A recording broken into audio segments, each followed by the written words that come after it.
Yes, hello, good evening. May 22, 2025, Thursday, exactly 9:02 p.m.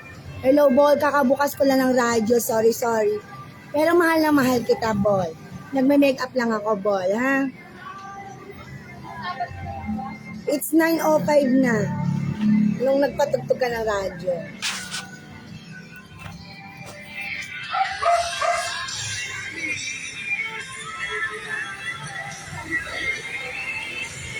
Nagme-makeup ako, Bol. Hindi pa tapos.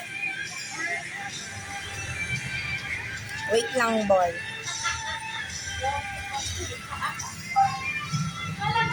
Bol, merong patay. Si Lolo Ben namatay sa sakit na diabetes.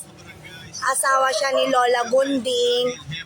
Meron ako live TikTok na nanawagan ako, kasama ko si Doktora Midwife ng Arcangel, si Doktora Maricris Enta Eusebio. Tinuturukan siya ng injection sa shoulder para hindi niya maramdaman yung sakit ng diabetes. So, ang diabetes po ay hindi na po siya tumatae, hindi rin po siya umiihi. So, ang dialysis po, hindi sinisipsip yung dugo para malinis. Ang dugo po ng dialysis, diabetes po, inborn yan. Sakit ng mayayaman yan, nauubos po yung pera ng mayayaman. So, 3 beses sa isang linggo ang dialysis. Sa isang araw, meron lamang po tayong 60 minutes para sa dialysis sa isang araw, 1,500 na yon. Itinutulak niya yung dugo, di ba meron tayong aparatos na dekuryente. Itinutulak niya yung dugo, yung tae, ihi, umiikot siya, kung nanggaling yung dugo natin sa puso.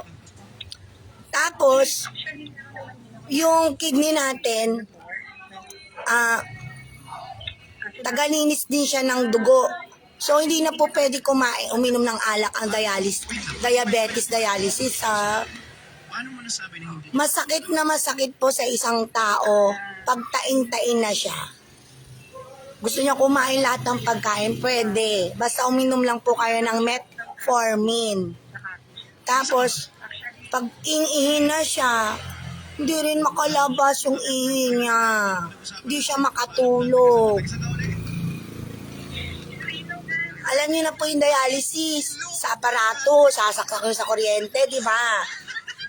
Iigupin niya yan. Hindi iniikot, hindi nilalabas. Iniikot. Ang maglilinis din ng dugo, tae, sa loob ng katawan mo, tsaka pagkain na panis, yung dugo mo, yung sa kidney. Kaya lang yung kidney ng tao, natutunaw yung kidney, tsaka magkasabay yung sakit sa puso, nahirapan huminga, sakit sa diabetes. Kaya nahirapan huminga, sakit sa puso kasi malapot yung dugo. Pag malapot yung dugo, nag-iinit yung ugat sa likod ng leeg. Tapos di na siya makahinga, hirapan siya, gagano siya.